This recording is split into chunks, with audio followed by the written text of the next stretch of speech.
Hola, ¿qué tal? ¿Cómo están? Soy Santiago y hoy les voy a presentar una introducción a Machine Learning, ¿sí? Que tiene que ver un poco con la etapa del proceso de descubrimiento de conocimiento asociada al modelado, ¿sí? Donde vamos a empezar a indagar en algunos algoritmos de aprendizaje para encontrar eh, algunos modelos, ¿sí? Ajustar algunos modelos y empezar con estas tareas de descubrimiento de algunos patrones interesantes, ¿sí? Eh,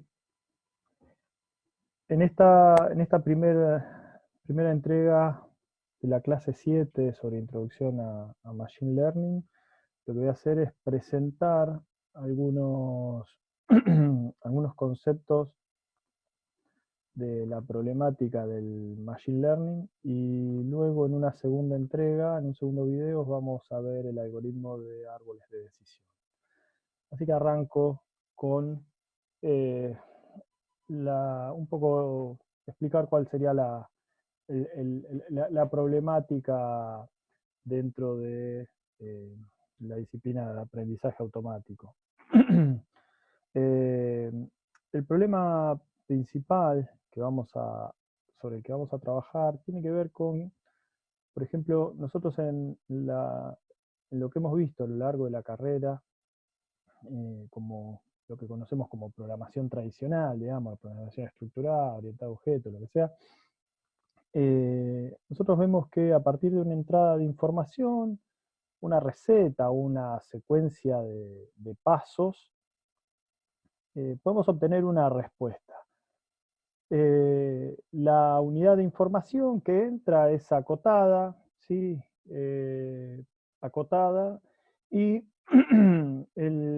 la receta que tenemos es un conjunto finito de pasos que permite dar una única respuesta, una especie de solución puntual, eh, donde eh, no llegamos a dar una respuesta general para un conjunto grande de datos, ¿sí? La cantidad de datos que yo puedo procesar tiene una cantidad finita y o es un registro puntual y el conjunto de instrucciones, que el algoritmo que forma mi receta, digamos, va a poder responder o dar una respuesta única a esa entrada, ¿sí? La parte acá importante es que nosotros con ese programa, si viene otra entrada distinta, deberíamos customizar o empezar de manera artesanal ir acomodando otra vez ese conjunto de pasos para generar una nueva receta, un nuevo algoritmo y luego poder dar una respuesta diferente. En el Machine Learning, en este caso, viene a dar una especie de respuesta a esa problemática, eh, donde vamos a poder abordar una cantidad más grande de información y esa receta la vamos a transformar en lo que sería un modelo que se va a generar ese modelo a partir de entrenarse o ir aprendiendo ciertos comportamientos desde los datos, ¿sí? Yo tengo un conjunto de datos, ahora tengo muchos casos acá en información, tengo múltiples casos, y a partir de todos esos datos yo voy a poder ir ajustando un modelo, ¿sí? Y dar diferentes respuestas dada la entrada de casos. Es decir, voy a poder dar soluciones más generales a esas entradas, ¿sí? Entonces, eh, la definición un poco de Machine Learning tiene que ver con, bueno, es un programa, un sistema que se construye, o mejor dicho, se entrena eh, a partir de un conjunto de datos, uno puede obtener un modelo predictivo, ¿sí? Y ese sistema va a utilizar ese modelo aprendido para realizar predicciones, es decir, dar respuestas útiles a partir de estos datos de entrada, a partir de nuevos datos, ¿sí? Perdón, a partir de nuevos datos, eh, que no fueron vistos durante la etapa de entrenamiento de ese modelo, ¿sí? Pero que tienen la particularidad que son extraídos de la misma distribución que se utilizó para entrenar este modelo, ¿sí? No es que yo traigo cualquier dato, se lo ingesto y me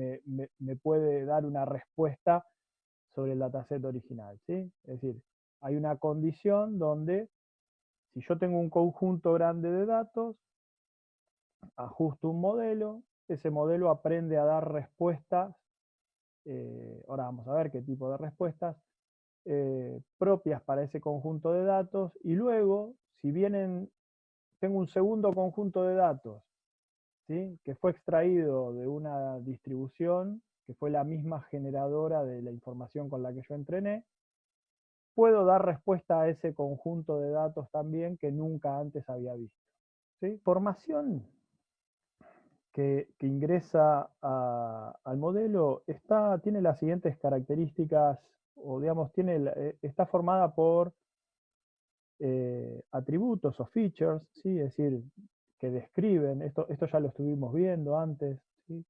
Los atributos de mi base de datos, o features de mi conjunto de datos, en aprendizaje automático se llama características, ¿sí? Eso es lo que define a un objeto de estudio.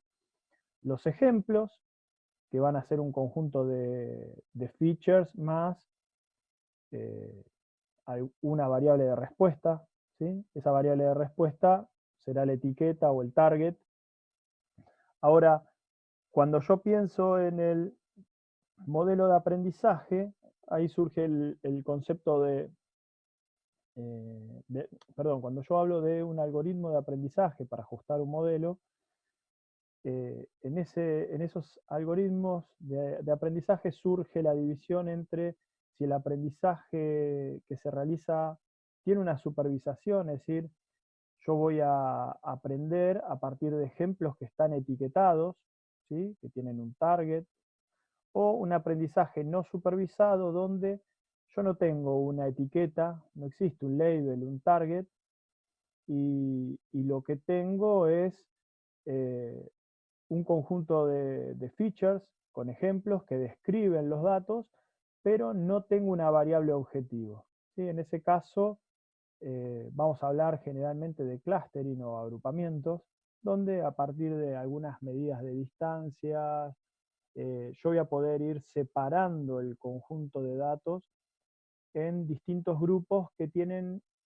algunas características parecidas entre sí, pero son muy distintos al resto de los grupos, ¿sí? Eso lo vamos a ver, tenemos una unidad de clustering en la clase que viene. Luego, si hablamos de aprendizaje supervisado, estamos hablando de realizar una predicción, ¿sí? Esa predicción tiene la característica de ser, de poder referirse a una regresión o a una clasificación. En qué contexto yo voy a hablar de regresiones? Siempre que tenga una variable continua como variable de respuesta, ¿sí? Como target, hay, es decir, una variable i definida en los reales. Ahí voy a hablar de una regresión. Por un caso de regresión puede ser, no sé, si quiero pronosticar la cantidad de milímetros que van a llover, si quiero pronosticar rendimiento, es decir, aprender dado una serie de parámetros de un lote en un campo, predecir cuánto rinde un cultivo, ¿sí? En kilos, o en alguna unidad que sea continua, ¿sí?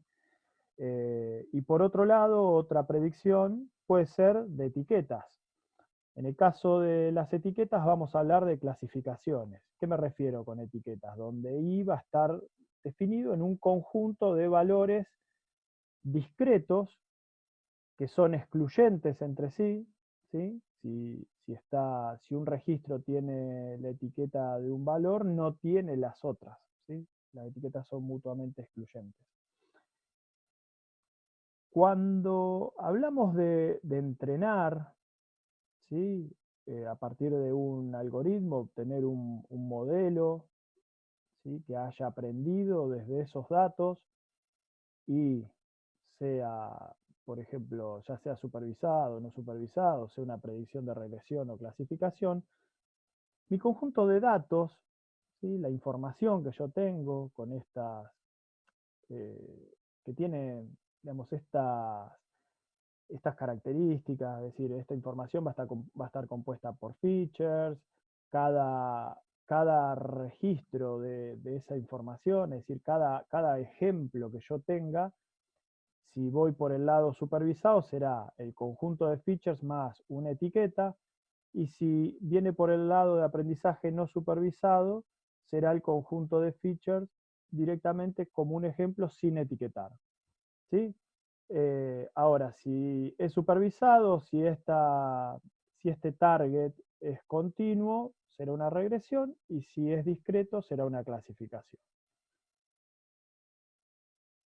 Estos datos, a su vez, necesito, cuando yo les mencionaba recién en la definición de Machine Learning, que este modelo obtenido tiene que ser capaz, ¿sí? Una vez que terminó el entrenamiento, de poder hacer predicciones sobre algunos ejemplos que no se vio durante la etapa de entrenamiento.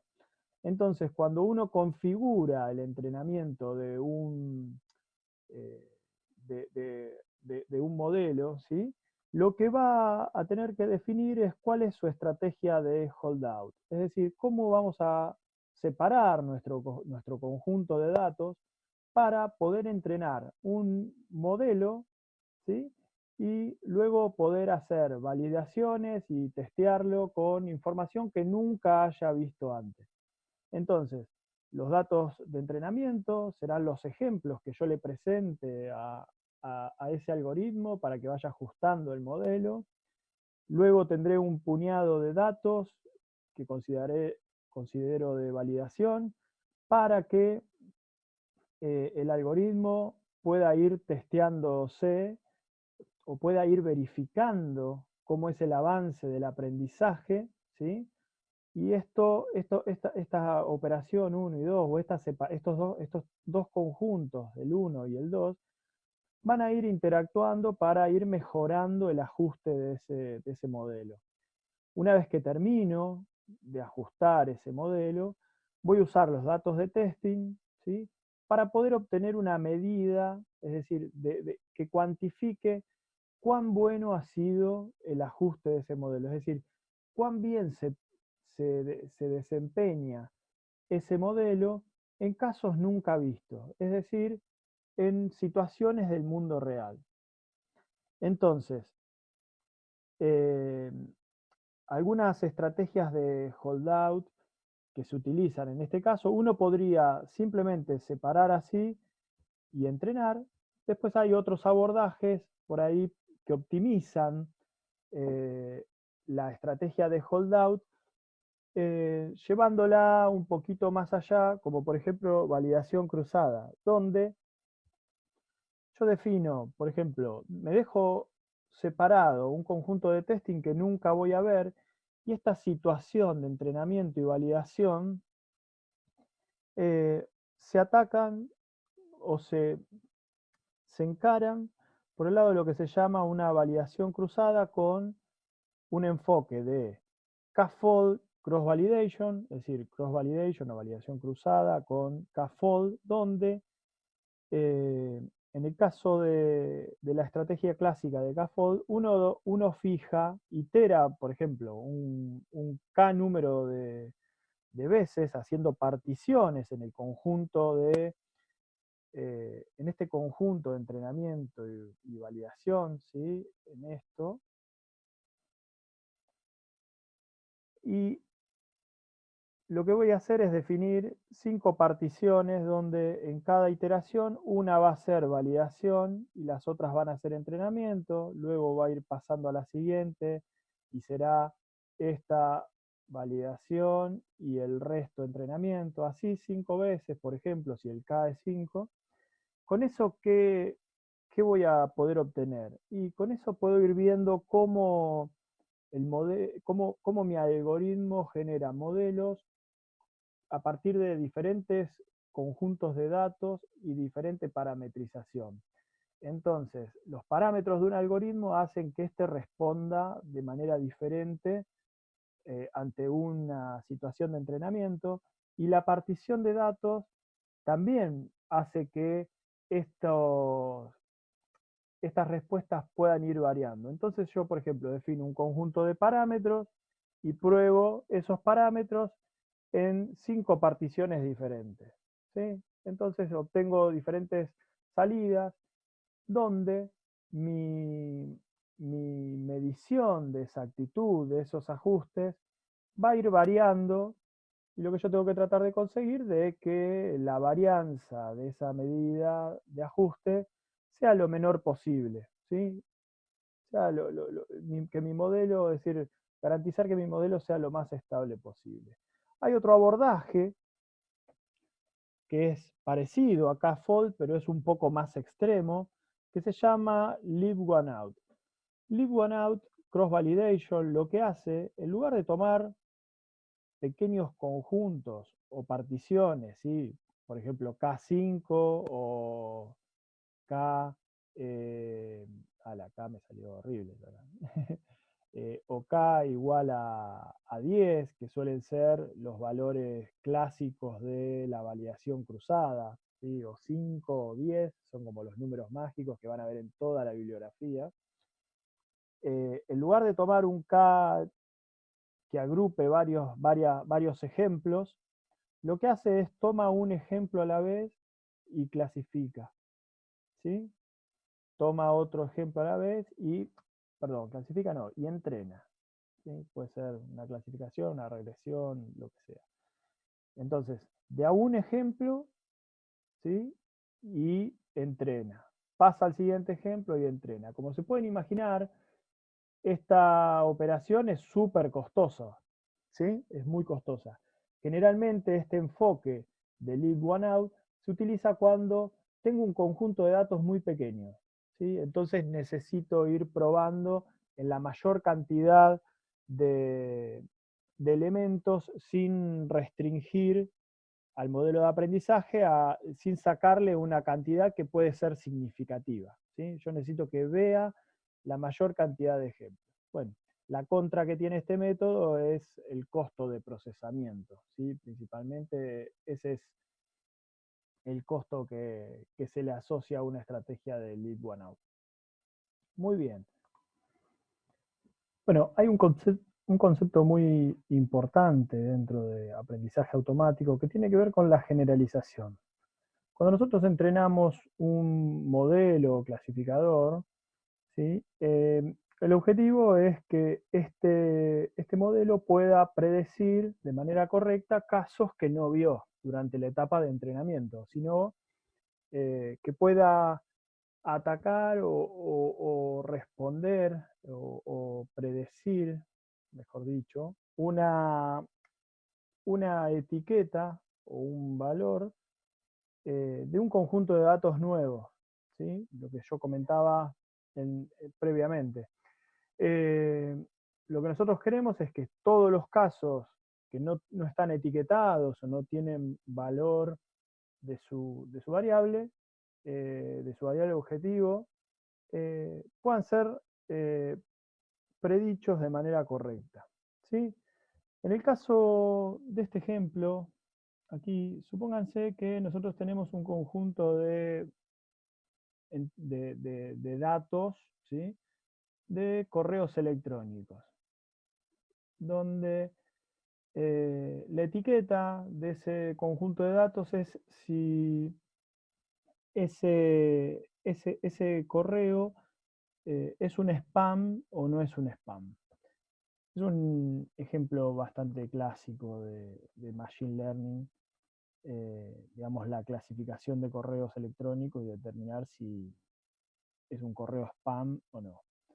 Entonces, a partir de un conjunto de entrenamientos, ¿sí? Una porción de mails que voy a usar para entrenar y ajustar mi modelo, obtengo un modelo, lo evalúo, ¿sí? Lo evalúo siempre con casos que no pasaron por la etapa de entrenamiento, ¿sí? Entonces, con un conjunto separado, evalúo ese modelo y si satisface mis requisitos de exactitud o mi medida de evaluación,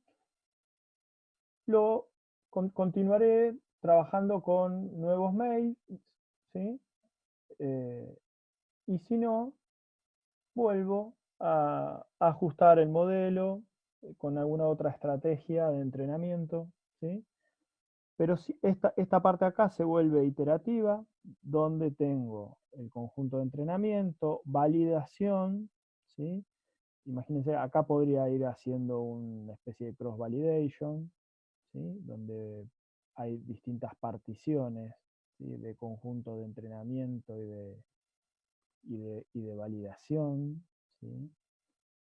Evalúo, si satisface, paso, y ya tengo una herramienta de clasificación de spam que para los nuevos mails que llegan me va a decir qué tan bueno, me va a poder clasificar si esos mails son o no son spam. Ahora, va a llegar un momento que yo voy a tener que ir calculando cuál es la tasa de error, ¿sí?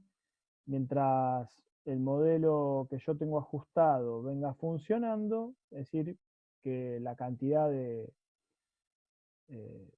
spam que pasa es una cantidad aceptable, por decir, probablemente no pueda pronosticar el 100% de los spam, pero sí deberíamos tener una tasa de error controlada.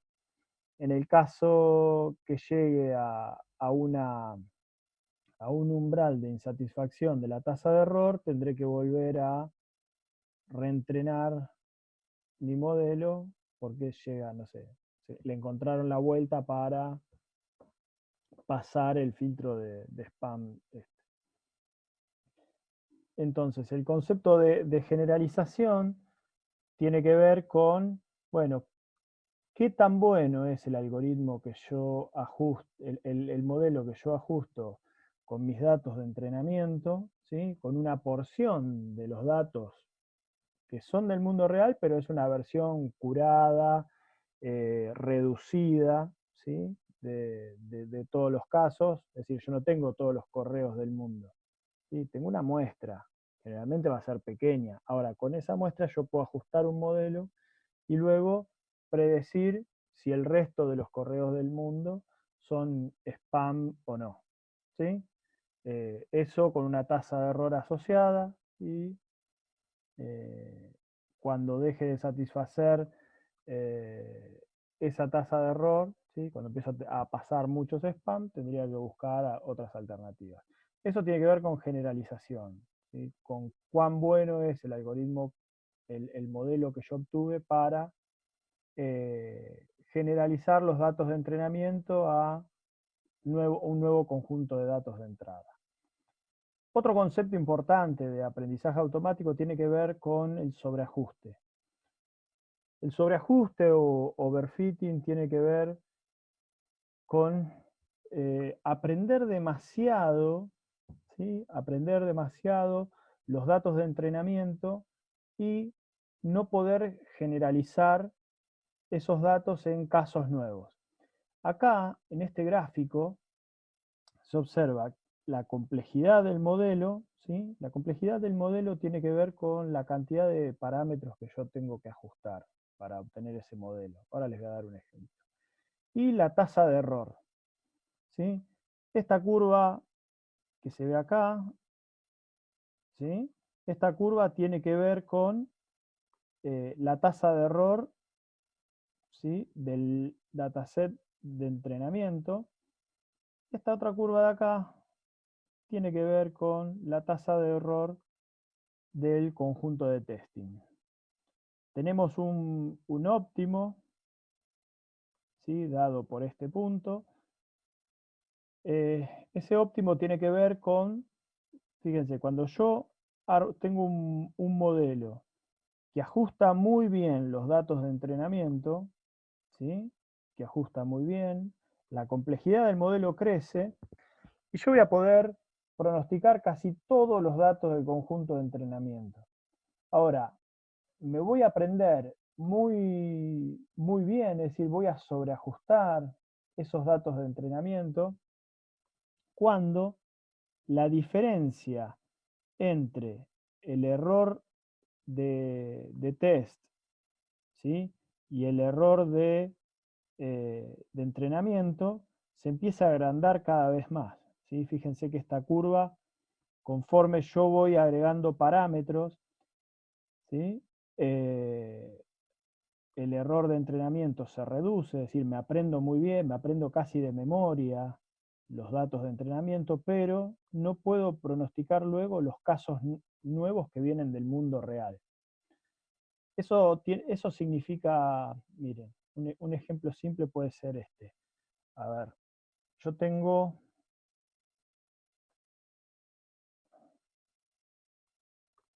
un espacio de este tipo.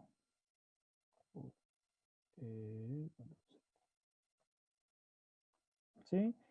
Y imagínense que tengo puntos con esto.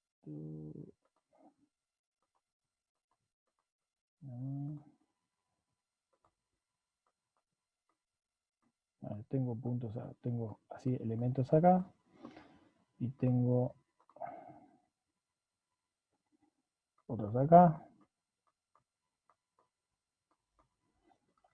¿Sí? Y mi modelo es la línea negra. Si yo trazara una recta, ajustara una recta acá que me separe de alguna forma todos los elementos, ¿sí?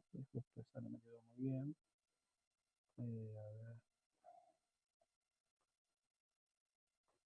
¿Sí? Esta recta divide bastante bien, solamente tiene un error acá en este amarillo, ¿sí? Ahora, si yo quisiera un modelo, y esta recta tiene un solo parámetro, ¿sí?, que tengo dos parámetros que tengo que ajustar, que es la pendiente y la ordenada, ¿sí? Entonces es un modelo muy simple. Si vemos acá en la complejidad del modelo, esto va a estar muy por este lado, ¿sí? Estaremos por acá, ¿sí?, en complejidad, pero si estamos por acá también vamos a tener una tasa de error alto. Entonces busco otro, otro modelo que me permita mejorar esto. Y bueno, podría pensar en, no sé, algún polinomio que venga así, haga esta vuelta, ¿sí?, que tenga esta forma. Este polinomio va a tener un montón de parámetros que tengo que ajustar. Entonces, por ejemplo, supongan que empieza a estar más por este lado, en este gráfico, ¿sí? En este lado, lo que voy a tener es una solución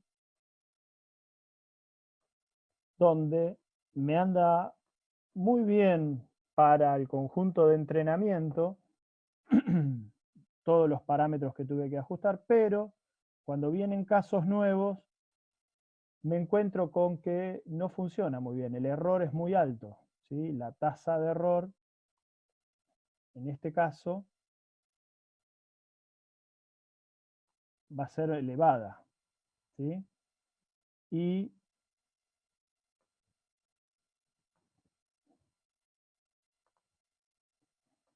la tasa de error en entrenamiento fue baja, ¿sí? Esto sería el overfitting, ¿sí? Esto es el sobreajuste de los datos de entrenamiento. ¿Sí? Hice un modelo complejo que tiene capacidad de pronosticar todos los datos de entrenamiento, pero que no tiene la capacidad de generalizar. ¿Sí? Cuando vienen casos nuevos no los puedo predecir, solamente me aprendí los datos de entrenamiento. Entonces esto es clave a la hora de entrenar un modelo, ¿sí? Con cualquier algoritmo de clasificación o por regresiones. Bien.